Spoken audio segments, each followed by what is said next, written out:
अस्सलाम वालेकुम, आप देख रहे हैं इनसाइड पाकिस्तान। मैं हूं मोहम्मद ज़फ़ीर। पंजाब का सियासी दर्जा हरारत अरूज पे है। इस वक्त पंजाब में धुंध ज़रूर है, लेकिन सियासी धुंध बहुत ज़्यादा है।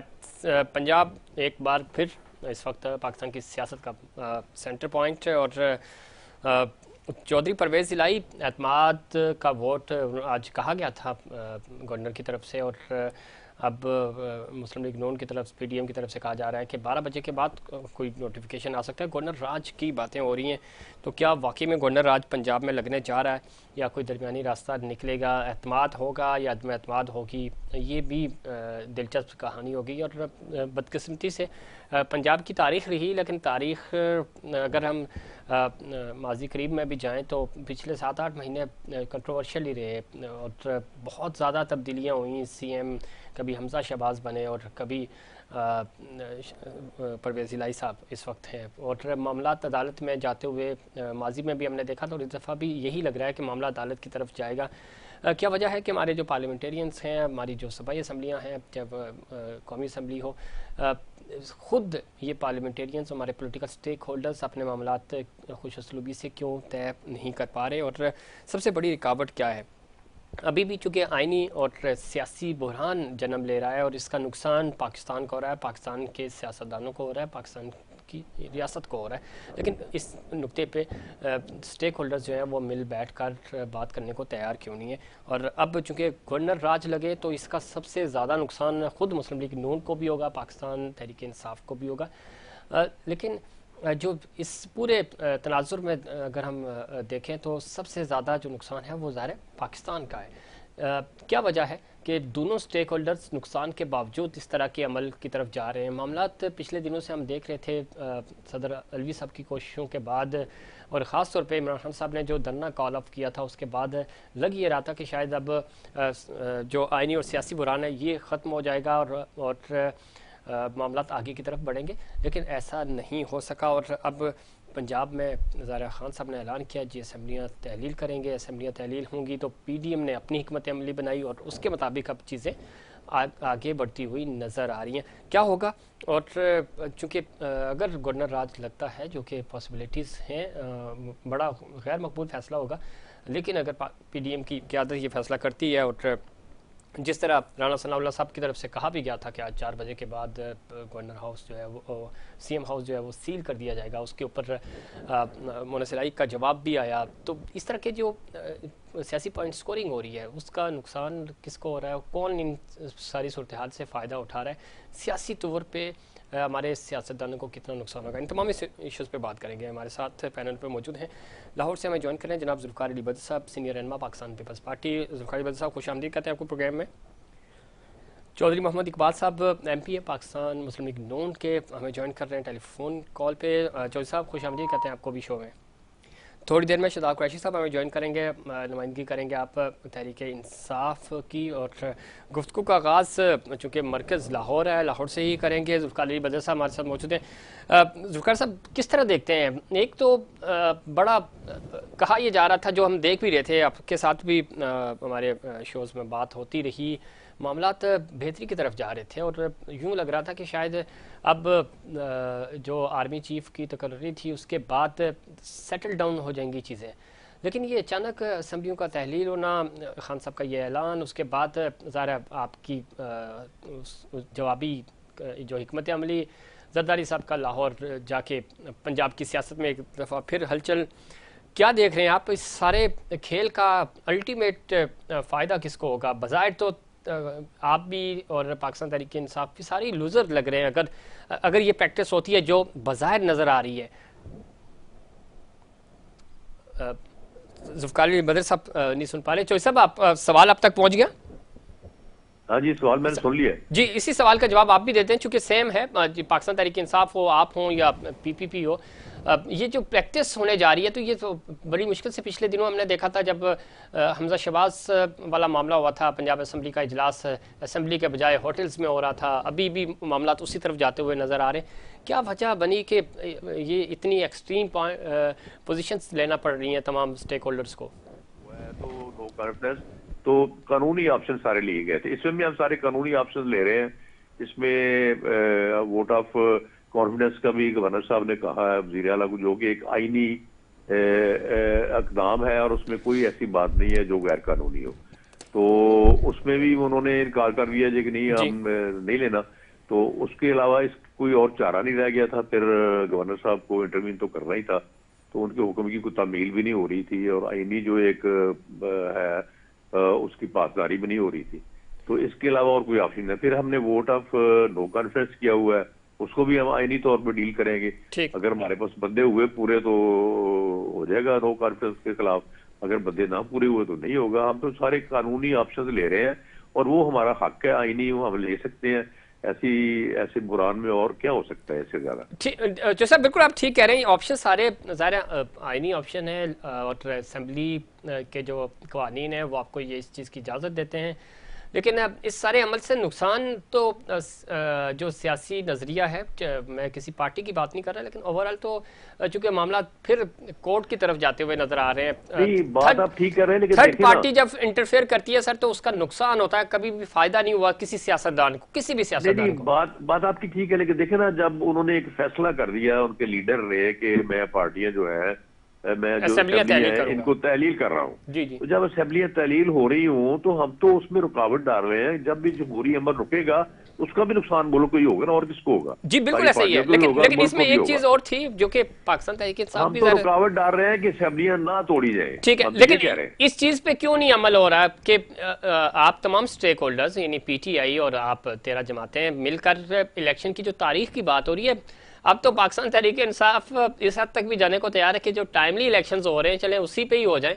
तो कोई इस तरह की बात निकाल ले चौधरी साहब, ताकि ये मामला से ये बात आप दुरुस्त कह रहे हैं। मैंने आपको पता आपने पिछले प्रोग्राम में भी कहा था कि ये एक जो है ना सियासी अमल है, इसमें सारी पार्टियों को सर जोड़ के बैठ के सबसे पहले इकोनॉमी की तरफ तवज्जो करनी चाहिए। जी। और इकोनॉमी के बाद फिर जो है वो इलेक्शन की बात करें। तो इलेक्शन जो है वो भी करवाया जाए तो कोई हर्ज नहीं है। लेकिन मैं ये कह रहा हूँ कि ये सारी बातें जो है ये बैठ के हो सकती है। जो बंदा कहे जी वो चोर है, मैंने चोरों के साथ बैठना ही नहीं है, मैंने इनके साथ बातचीत ही नहीं करनी, मैंने को अंदर कर देना है, तो फिर उस पर क्या किया जाए? ये बात बिल्कुल ठीक है, डायलॉग के रास्ते ज़ाहिर बंद नहीं करने चाहिए, लेकिन पसे पर्दा डायलॉग्स हो भी रहे थे। मामला कहाँ तक पहुंचे? जुल्फ़िकार अली भट्ट साहब, चूंकि जरदारी साहब पंजाब का रुख करते हैं तो थरथरली मच जाती है, और हमने देखा माजी में भी और आज भी यही चीज़ें नज़र आ रही हैं। क्या लगता है आपको, आपके दौर में भी गवर्नर राज लगा था जब आप फेडरल में थे और मुस्लिम लीग नून चौधरी साहब की जमात जो है उस वक्त आपकी इत्तेहादी थी, कुछ दिनों के लिए फिर बाहर आ गए। उसके बाद हमने देखा कि गवर्नर राज लगाया, चूँकि सीएम उस वक्त शहबाज शरीफ साहब थे। अब ये प्रैक्टिस होती रही है, कोई अच्छी प्रैक्टिस नहीं है, और अभी भी अब कहा जा रहा है कि आज रात जो है वो बड़ी इंपॉर्टेंट है, किसी भी वक्त नोटिफिकेशन 12 बजे के बाद आ जाएगा गवर्नर राज का, इस तरह की खबरें आ रही हैं। क्या देख रहे हैं आप, ये सारी चीज़ें सूट करती हैं आप तमाम पॉलिटिकल स्टेक होल्डर्स को?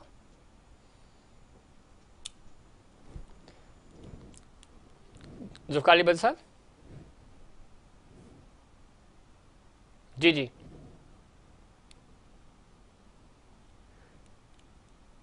जी, जुल्फ़िकार अली भट्ट साहब आप सुन पा रहे हैं मुझे? जुल्फ़िकार अली भट्ट साहब तक ऑडियो शायद नहीं पहुंच पा रही। पीसीआर ज़रा कनेक्ट करें। और ये बड़ा इंपॉर्टेंट मामला है चूँकि पंजाब सबसे ज़्यादा, पंजाब और केपी अगर दोनों असेंबलियाँ तहलील हो जाती हैं और उसके बाद मुल्क तकरीबन 60% जो है वो इलेक्शन मोड पे चला जाएगा। और उसका जिस इलेक्शन कमीशन के मुताबिक ज़ाहिर ये ज़मीनी इंतखाबात नहीं होंगे, ये कहलाएंगे फ्रेश मैंडेट। और फ्रेश मैंडेट का मतलब ये होगा कि 5 साल के लिए, 5-5 साल के लिए दोनों असेंबलियाँ रहेंगी। तो अगर 90 दिन के अंदर जब ज़ाहिर इलेक्शंस होंगे और उन इलेक्शंस के नताइज जो हैं वो भी कंट्रोवर्शियल हो जाएंगे, ये एक बहुत बड़ा बहरान साबित होगा पाकिस्तान के लिए, और ये सियासत के लिए तो बिल्कुल भी अच्छा नहीं होगा। जुल्फ़िकार अली भट्ट साहब सुन पा रहे हैं आप मुझे? जी जुल्फ़िकार अली भट्ट साहब, आवाज़ आ रही है आपको?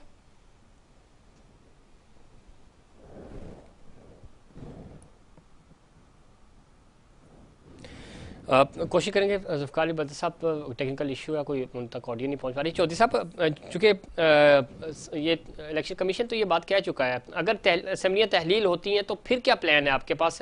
अभी तो ज़ाहिर आप कोशिश कर रहे हैं, अब खबर ये भी है कि गवर्नर राज की तरफ मामला जाएगा, लेकिन अगर नहीं लगता कोई मसला नहीं है हमारे लिए। हम एक पॉलिटिकल पार्टी है और फाइटर किस्म के लोग हैं सारे पार्टी के अंदर। अगर खुदा न खास्ता कोई ऐसी बात होती है तो हम इलेक्शन लड़ेंगे, ऐसी कोई बात नहीं है। तो सर इलेक्शन फिर आपको जी बिल्कुल आ रही है, लेकिन इलेक्शंस अब ये प्रोसीजर फिर क्यों जो आईनी रुकावटें आप डालना चाह रहे हैं, ज़रा ऑप्शंस हैं कोई? ये इसलिए ऑप्शन सारी इस्तेमाल कर रहे हैं कि हम इसलिए हैं कि पार्टी सारी जो है वो इलेक्शन लड़ के आई है, लोगों का मैंडेट लेके आई है, तो उनको असेंबली के अंदर रहना चाहिए। ठीक है, लेकिन अगला इलेक्शन लड़के भी असेंबली में आना है ना, बिल्कुल ऐसे असेंबली से बिला जवाब निकलने का कोई कोई मतलब कोई जवाब नहीं बनता। ठीक है, जवाब नहीं बनता, लेकिन जो स्टेक होल्डर्स है खासतौर पर पाकिस्तान तहरीक इंसाफ भी मुज़ाकरात के लिए क्यों तैयार नहीं है, इस पर भी बात करेंगे। ज़ुल्फ़िकार बदर साहब आवाज़ आ रही है आपको? जी जी मुझे आ रही है। ज़ुल्फ़िकार बदर साहब, मेरा सवाल आपसे ये था, चूंकि ऑडियो अब तक नहीं पहुंच पाई, जब आप पंजाब में थे, वफाक में थे 2008 से 13 के दरमियान, तो उस वक्त भी गवर्नर राज लगा, ज़ाहिर CM पंजाब जो है वो शहबाज शरीफ साहब थे, आज वो ज़ाहिर वज़ीर आज़म है। ये प्रैक्टिस होनी नहीं चाहिए। अब कहा यह जा रहा है कि शायद गवर्नर राज लगेगा, गवर्नर राज लगे या असम्बलियाँ तहलील हों, नुकसान सियासतदानों का है, आप तमाम स्टेक होल्डर्स का है। अब मिल बैठ कर कुछ, चूँकि आप खुद लाहौर में जरदारी साहब की भी बातें हो रही हैं, कुछ पस्से पर्दा चीज़ें हो रही हैं कि मिलजुल कर चौधरी साहब, चूँकि अब चौधरी परवेज़ इलाही साहब दोनों तरफ राब्ते में हैं, तो कुछ बेहतरी की उम्मीद है कि मामला अदालत में जाने से पहले या इसको मज़ीद ख़राब होने से पहले बचा लिया जाए और जो एक माहौल बना था, मोमेंटम बना था मुज़ाकरात का, उसको कंटिन्यू किया जा सके। बिस्मिल्लाहिर्रहमानिर्रहीम। बहुत शुक्रिया डॉक्टर साहब, आपने अपने प्रोग्राम में मुझे बुलाया। देखिए, ये जो सारा मामला है ना रफीक साहब, ये मामला है सियासी मेचोरिटी का। देखिए, ये जो इल्जामात लगा रहे हैं, जब आप बिल्कुल हारने वाले होते हैं या बुरे तरीके से पिट जाते हैं ना, तो आप फिर वो गेम में ना, आप जिसको पंजाबी में कहते हैं रोंदी मारना, तो वो फिर आप चीखना चुराना रोंदी मारना शुरू कर देते हैं। भाई, आसिफ अली जरदारी साहब का मुल्क है, उनका सूबा पंजाब भी है, सिंध है, बलोचिस्तान है, वो जहां चाहे जा सकते हैं, आ सकते हैं, कोई उनको रोक टोक नहीं है। अब वो कहीं पे जाते हैं तो ये उनके ऊपर इल्जाम तराशी शुरू कर देते हैं। इल्जाम तराशी भी इस किस्म की कि जी कोई खरीदो फरोख्त करे। भाई, पहले एक कोई सबूत तो लेके आए कि जब इमरान खान साहब को पिछली गवर्नमेंट में तहरीके अदम एतमाद के जरिए आईनी कानूनी तरीके से घर भेजा था, उस टाइम पे तो कोई शो करते कि कोई खरीदो फरोख्त हुई है। खाली जो हेर से या इल्जाम तराशी से बगैर एविडेंस के बात करने से जो है वो बात नहीं होती। मैं ये पहली चीज आपको बताऊं। और जो पंजाब के अंदर बातचीत है, ये सारी आइन और कानून के अंदर रहते हुए बातचीत होगी, एक भी चीज गैर आईनी गैर कानूनी नहीं होगी। और इसके अंदर जो भी मामला होगा असेंबलियों में, अगर नंबर पूरा होता है तो तहरीके अदम एतमाद कामयाब हो जाएगी। अगर नंबर पूरा नहीं होगा तो दूसरी जो हुकूमती पार्टी है वो अपना नंबर पूरा करके वो वापस ले ले, मैंडेट ले ले। अगर वोट ऑफ नो कॉन्फिडेंस आया हुआ है तो उस पे अपना नंबर शो कर दे। ये तो दोनों सूरतों में इन्होंने अपना नंबर शो करना है। ठीक है, इसके अंदर तो कोई आइन और कानून से हटके कोई चीज है ही नहीं, ना हो सकती है। ठीक, तो ये जो खाली मनगढ़ंत कहानी है, सिर्फ उसी को वो किया जा रहे हैं बस। अच्छा, ये बात आप ठीक कह रहे हैं, ज़रा सबूत हों तो उन सबूतों के साथ आगे जाना चाहिए। मैं पाकिस्तान तहरीक इंसाफ से भी इस पे राय लूँगा। लेकिन एक चीज़ जो बड़ी दिलचस्प है वो ये है कि चूँकि वोट ऑफ कॉन्फिडेंस भी लेना है, एतमाद का वोट भी, और वोट ऑफ नो कॉन्फिडेंस की जो अब करारदाद है, ज़रा वो उसका सामना भी करना पड़ेगा चौधरी साहब को।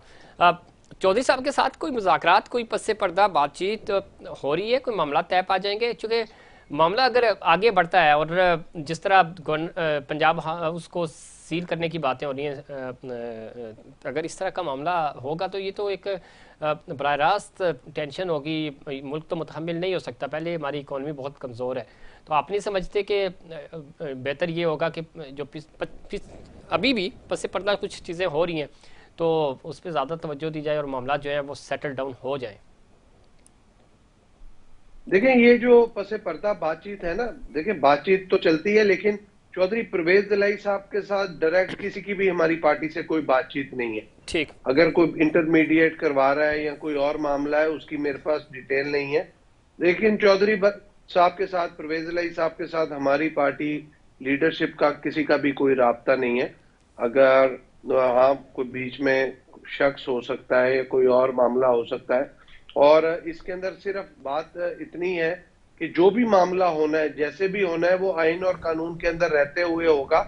और इसके अंदर बाकी ये कि नंबर गेम पूरी करनी है, हम तो कोशिश करेंगे कि नंबर हमारा पूरा हो जाए, और हम कोशिश करेंगे कि जो कोई इत्तेहादी लोग या इत्तेहादी पार्टी पीएमएल एन के साथ नहीं है या हमारे साथ नहीं है, उसको हम साथ जोड़े। अगर वो पीटीआई को सपोर्ट कर रहे हैं तो साथ जोड़े। तो इसकी कोशिश जो है, आइन और कानून के अंदर रहते हुए कोई कदगन नहीं है, कोशिश इंसान करता है तो इसका कोई आईनी और कानूनी और रास्ता देखा जाएगा। तो इसके तो ऑप्शंस खुले हैं, तो अभी देखते हैं, अभी आगे मामला चलने हैं कि क्या होता है। अच्छा, बिल्कुल ठीक है, लेकिन आपको लगता है कि गवर्नर राज लगेगा, नौबत आएगी? देखिए, गवर्नर राज, मेरा जाती तौर पे ये ख्याल है कि गवर्नर राज की नौबत नहीं आएगी, उसे पहले ही चीजें क्लैरिटी में आ जाएंगी, क्योंकि अगर गवर्नर राज लगा तो मैं समझता हूँ चीजें मुश्किलात होंगी, और गवर्नर राज लगाना आसान काम नहीं है। It will be a difficult decision, मेरी जाती राय ये है। ठीक। अदरवाइज ये कि नंबर असेंबलियों के अंदर जो है वो पूरे कर दें, मामला कर दें, तो चीजें क्लैरिटी के साथ नंबर का तो काफी फर्क है। आज क्यू लीग का इजलास हुआ, उन्होंने भी एतमाद का इजहार किया है अपने सीएम यानी परवेज इलाही साहब पे, और वैसे अगर नंबर्स देखे जाएं तो ज़ाहिर आपके पास नंबर्स कम है, इधर उधर से ही नंबर्स पूरे करने पड़ेंगे, या तो चौधरी बरादरान क्यू लीग के लोग टूटेंगे या पीटीए के लोग टूटेंगे, तो ही आपके पास नंबर्स ज़्यादा हो सकेंगे। चौधरी इकबाल साहब, अगर जिस तरह जुल्फ़िकार अली बदर साहब फरमा रहे कि चूँकि बड़ा मुश्किल होगा गवर्नर राज लगाना, और उसको ज़ाहिर वफाक में आपकी हुकूमत ज़रूर है, लेकिन मामलात इतने आसान नहीं है माशी तौर पे भी और वैसे भी, तो सरवाइव कर जाएंगे गवर्नर राज लगाने से? ये एक धमकी तो ज़रूर हो सकती है, जिस तरह राणा साहब ने कहा था कि 4 बजे हम पंजाब जो सीएम हाउस है उसको हम सील कर देंगे, तो ज़रा एक सियासी बयान तो हो सकता है, लेकिन प्रैक्टिकली आपको ये लगता है कि एग्जीक्यूट हो पाएगा गवर्नर राज वाला मामला? नहीं, गवर्नर राज को खुशी से नहीं लगा रहे हैं। हमारा तो ख्याल है कि सिस्टम को चलाया जाए, और सिस्टम के अंदर रहते हुए जो आईनी और कानूनी ऑप्शन है वो इस्तेमाल किया जाए, वो हम सारे कर रहे हैं। अब जब कानून और आइन की कोई पासदारी नहीं होगी और आगे से कोई तो फिर तो कोई ना कोई आखिरी ऑप्शन है जो आप फरमा रहे हैं ना गवर्नर राज का, ये आखिरी ऑप्शन है। इससे पहले सारे ऑप्शन हम ट्राई कर रहे हैं। अगर उनसे कोई बाईपास करता है, उनकी कोई अबेयंस नहीं होती, उनकी कोई परवाह नहीं करता, तो फिर तो that is the last option. ठीक है, लेकिन अब जो माहौल बन रहा है, नंबर्स जिस तरह के आ रहे हैं, जो चीजें आ रही हैं अब तक की इतलात हैं, और कुछ इतलात ये भी हैं जो अभी नंबर की जरा सूरत हाल मैं थोड़ी सी आपसे वजाहत कर दूं। जी। नंबर की 2 पोजीशन है ना। एक तो अगर उन्होंने वोट ऑफ नो कॉन्फिडेंस में हम जाते हैं तो फिर हमारी जिम्मेदारी है नंबर पूरा करना। ठीक। अगर वोट ऑफ कॉन्फिडेंस लेना है तो वो परवेज इलाही साहब ने खुद लेना है, उन्होंने नंबर पूरा कर रहे हैं, हमने नहीं करना। ठीक है, लेकिन उनको पता है कि हमारे पास नंबर पूरे हैं, तो फिर वो अवॉइड क्यों कर रहे हैं? आए असेंबली में आके नंबर पूरा करके दिखाएं, हम पीछे हट जाएंगे। बिल्कुल, ये तो चले एक बड़ा अच्छा है, लेकिन वो कह रहे हैं कि गवर्नर ये कह ही नहीं सकते, जो उनका नुक्ता नजर है, वो आप खुद मेंबर है, आप इस पर थोड़ी सी रोशनी डालिएगा। जी साहब का जो मौकफ है ना, जी, गवर्नर साहब का जो मौकफ है, that is supported by the constitution of Pakistan. ठीक, कोई ऐसा मसला नहीं उसमें। नहीं, बिल्कुल हो सकता है, लेकिन वो ये जो नुक्ता बता रहे हैं कि चूंकि इजलास ऑलरेडी सेशन कंटिन्यू है, सेशन उन्होंने पिछले 3 महीनों से, वो जो आपने सुना हुआ ना मोम की नाक वाली बात, वो मोम की नाक वाली बात है ना, वो उसको जरा मरोड़ने की कोशिश कर रहे हैं। अच्छा,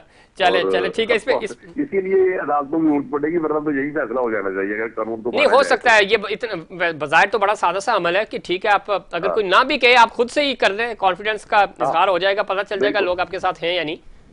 लोग आपके साथ हो, हमें कोई इतराज नहीं आते, चलाएं अपने सिस्टम। बिल्कुल हो सकता है, लेकिन सर इतनी अगर इखलाकी जुर्रत आ जाए हमारे अंदर तो फिर क्या ही कमाल ना हो जाए। तो खैर मुझे ब्रेक का कहा जा रहा है, ब्रेक से वापस आएंगे और पाकिस्तान तहरीक इंसाफ से भी पूछेंगे कि वाकई में अगर नंबर्स पूरे हैं तो फिर जिस तरह एतमाद का वोट लेने में हर्ज क्या है, और एतमाद का वोट लें ना भी लें, आप असेंबली सेशन बुलाएं और उसके अंदर अपनी अटेंडेंस पूरी करें, अपने लोग पूरे करें, बिठाएं, तो ज़ाहिर है पूरा मीडिया रिपोर्ट कर रहा होता है, सबके सामने होगा, पता चल जाएगा, और आपकी जो अपोजिशन जमातें हैं उनको भी पता चल जाएगा।